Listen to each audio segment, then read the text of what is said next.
Jaden Cole. A name well known in Titan Elite Gym.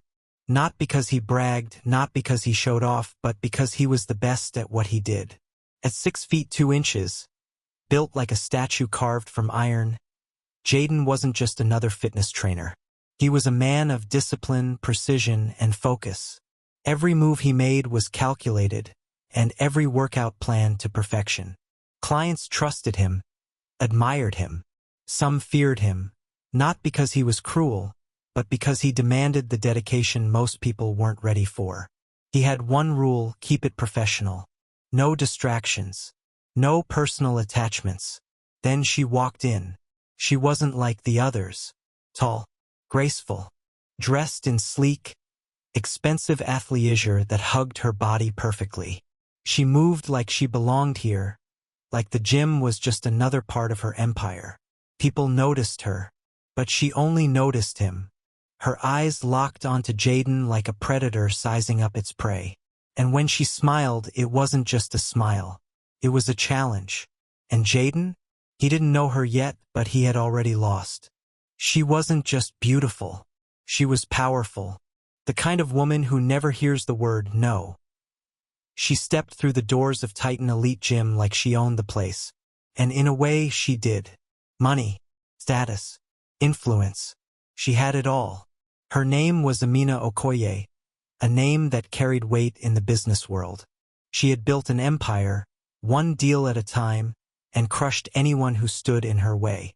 She was used to getting what she wanted. No exceptions. Heads turned as she walked past, her designer gym bag slung over her shoulder, diamond earrings catching the light. She wasn't just attractive. She was breathtaking. With smooth caramel skin, high cheekbones, and dark, calculating eyes that seemed to see through people rather than just look at them. But in a room full of admirers, she only had eyes for one person, Jaden Cole. She watched him from across the gym, the way he moved, the way he commanded attention without trying.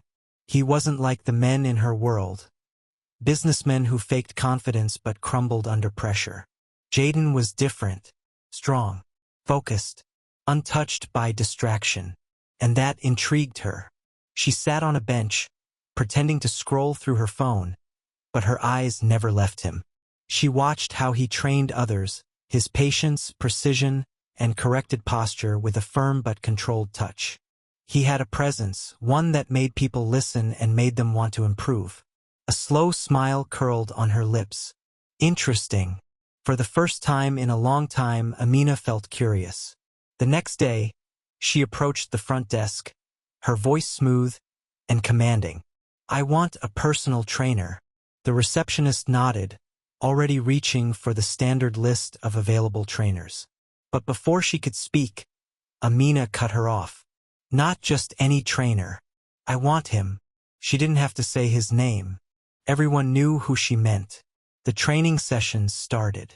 Amina pushed herself harder than any of Jaden's clients ever had. But it wasn't just about fitness. It was about control. She wanted to test him, to see if he could handle her, if he could match her energy, and if he was as strong mentally as he was physically. And Jaden? He never backed down from a challenge. Lower. Hold. Breathe. His voice was steady as he placed a hand lightly on her lower back, adjusting her form during a squat. She held the position, her body tense, sweat glistening on her skin. Then, instead of standing up right away, she turned her head slightly, her lips curling into a slow, knowing smile. "You like what you see?" she teased. Jaden didn't flinch. He had been through this before, clients getting too comfortable, mistaking his professionalism for something else. He always shut it down. But Amina was different. She wasn't just flirting. She was asserting dominance, testing boundaries. And slowly, those boundaries started to blur. At first, it was just the lingering touches, her fingers trailing over his arm longer than necessary, the way she'd accidentally press her body against his during a workout. Then came the dinners. "Come have a meal with me. You train me, you should at least make sure I eat right." It started casually. Just food. Just conversation. But Amina wasn't the kind of woman who didn't get what she wanted. She started giving him gifts, an expensive watch, designer sneakers, even a leather wallet with his initials engraved on it. A man like you should have nice things. Jaden knew what was happening. He wasn't stupid. He had heard about these kinds of situations before. Some trainers took the offer. Some walked away. But then came the night that changed everything. It was late. The gym had closed hours ago, but Amina had asked him to stay for a private session. Afterward, she led him outside, into the back seat of her black Mercedes, parked in the private lot. The city lights reflected in her dark eyes as she leaned in, her voice low and smooth. "Let's stop pretending, Jaden." He stared at her, unmoving. "I want you, and I know you want me too." His jaw tightened. He wasn't a fool. He knew what this was. "And what do you expect from me?" he asked, voice unreadable. She smirked. "I'll take care of you, give you anything you want. Money, a better place to live, a better life." She leaned in, her lips brushing his ear. "All you have to do is say yes." He had heard about these kinds of offers before, but he took the money. It started as just an arrangement. Nothing more. Amina would book a hotel, send him a location. He'd show up. They'd spend the night together, and by morning, an envelope of cash would be waiting for him on the nightstand. It was simple, transactional. But somewhere along the way, it stopped feeling like just a job. Jaden found himself thinking about her even when they weren't together. The way she laughed, the way she carried herself like she ruled the world. She made him feel important, like he wasn't just some gym trainer, like he mattered. And he thought maybe she felt the same way. Maybe he was more than just a trainer to her. Jaden's phone buzzed late that night. "Amina, come to the Grand Royale. Suite 1702. It's special tonight." A message like that would have excited him before. But something about this felt off. Still, he went. When he arrived at the hotel suite, he expected to see Amina waiting for him. But the moment the door swung open, his stomach tightened. There were 4 women inside. Amina sat on a velvet couch, swirling a glass of wine in her hand. She smirked when she saw him, eyes gleaming with amusement.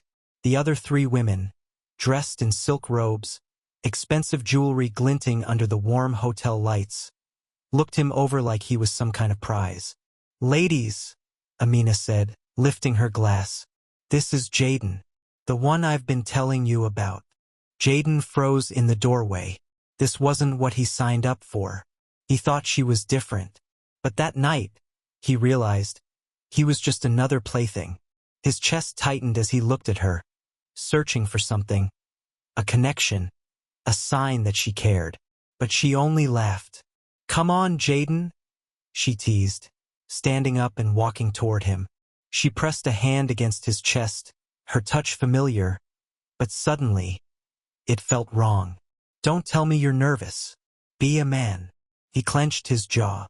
The way she said it, mocking, taunting, made his blood run cold. A part of him wanted to leave, to walk out that door and never come back.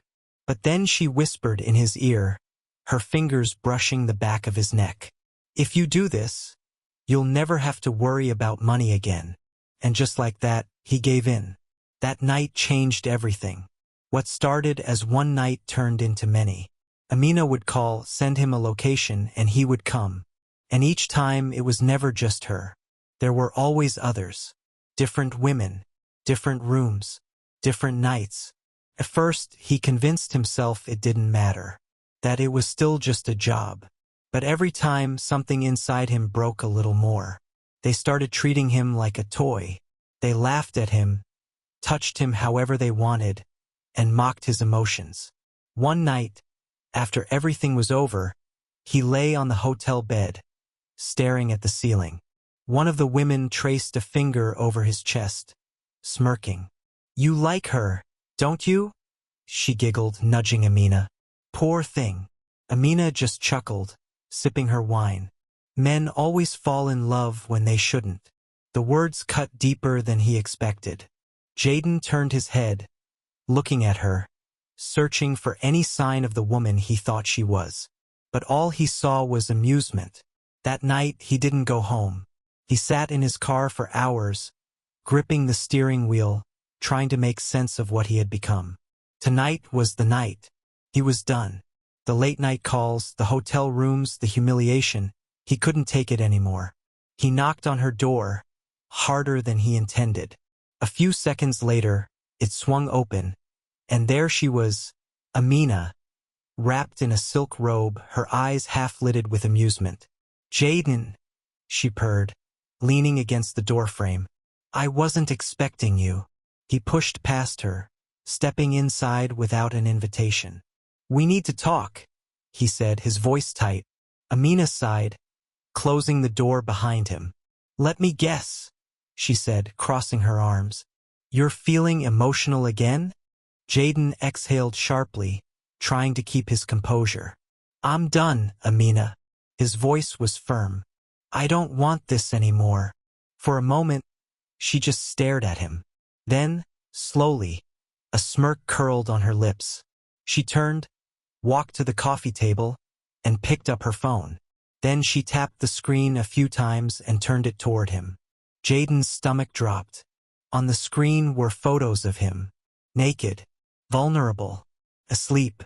He never knew she took them. His hands started to tremble. How long had she been keeping these? How many did she have? Amina tilted her head, eyes dark with amusement. "You leave, and the world sees everything," she said simply. Jaden felt the walls closing in on him. "You wouldn't," he said, his voice barely above a whisper. She laughed. "Wouldn't I?" She stepped closer, placing a hand on his chest. "Come on, Jaden. Don't be so dramatic. You're not going anywhere." He could barely breathe. This was blackmail. She owned him, and she knew it. That night, Jaden sat in his apartment, staring at the ceiling. He thought about how hard he had worked, how much he had built for himself, and how, with one click, she could destroy it all. He thought about leaving the country or running away. Then, he thought about ending it all. Maybe it would be easier that way. Maybe if he disappeared, this nightmare would end. He stood up, walked to the bathroom, and looked at himself in the mirror. The man staring back at him was a stranger. Weak, powerless, trapped. His gaze dropped to the razor on the sink. His fingers trembled as he reached for it. But then, a thought entered his mind. Why should he be the one to suffer? Why should she get to walk away? He clenched his jaw. No, she wasn't the victim. He was. And if there was one thing he knew, victims don't get justice. They take it. Amina's name flashed on Jaden's phone. He stared at the screen, his jaw tightening. Another meeting. Another night of being used. He took a slow breath and picked up the call. "Be at the hotel in an hour," she said, her tone casual as if she were ordering dinner. "Room 708. Jaden's fingers curled around the phone. "I'll be there," he said. But this time, things would be different. He arrived at the hotel dressed as usual, dark jeans, a fitted t-shirt, his gym bag slung over his shoulder. But inside that bag was a knife. He wasn't sure if he had made the decision before or in that moment. But now, as he stood outside her door, he knew there was no turning back. He knocked. Amina answered, "Right on time," she murmured, stepping aside to let him in. Jaden smiled, the same obedient smile she expected from him. She had no idea. Inside, the night played out like always. She poured them drinks, laughed, touched him like she owned him, and Jaden played along.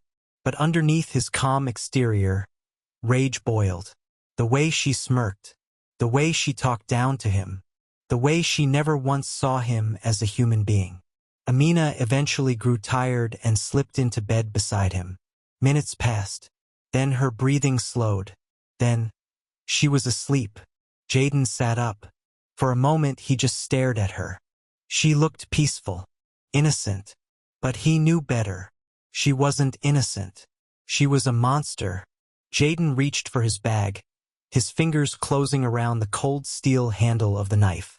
He pulled it out, his heartbeat thundering in his ears. Every moment of humiliation, every sick game she played, every time she laughed at his pain, it all flooded back. His grip tightened.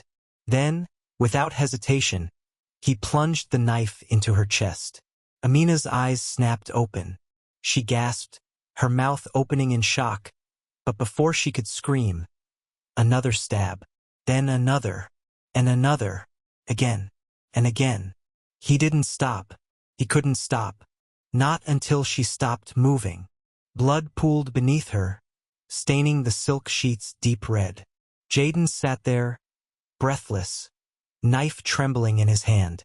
The room was silent. Amina, the most powerful woman he knew, was gone. Jaden stood in the dimly lit hotel room, his chest rising and falling with heavy breaths. The knife felt lighter now, as if the weight he had been carrying for months had finally lifted. Blood soaked the sheets. Amina's lifeless body sprawled across the bed. The power she once held over him gone. But he couldn't stay here. He had to leave. He moved to the bathroom, turning on the faucet. The water ran red as he scrubbed his hands. His reflection in the mirror a stranger. His shirt was ruined. He pulled it off, stuffing it into his gym bag. Calmly, he changed into a fresh one. He had trained his body for years, but nothing prepared him for this. The way his hands shook, the way his heart pounded against his ribs. Jaden walked to the door, checked the hallway. Empty. Then, without looking back, he stepped out and disappeared into the night. Hours later, a maid entered room 708, humming to herself as she pushed the cart inside. Then she saw it, the blood. Her scream echoed through the hallway. Minutes later, sirens wailed outside the hotel. The police arrived and sealed off the crime scene. Inside, officers examined the body, the weapon, and the untouched wine glasses. Then they checked the security footage. There he was, Jaden. And there was no escaping what came next. Jaden's apartment, 4 a.m. A loud bang shattered the silence. Jaden sat up, his mind still foggy from exhaustion. Then another bang. Police! Open up! His stomach twisted. This was it. He walked toward the door, his heart hammering.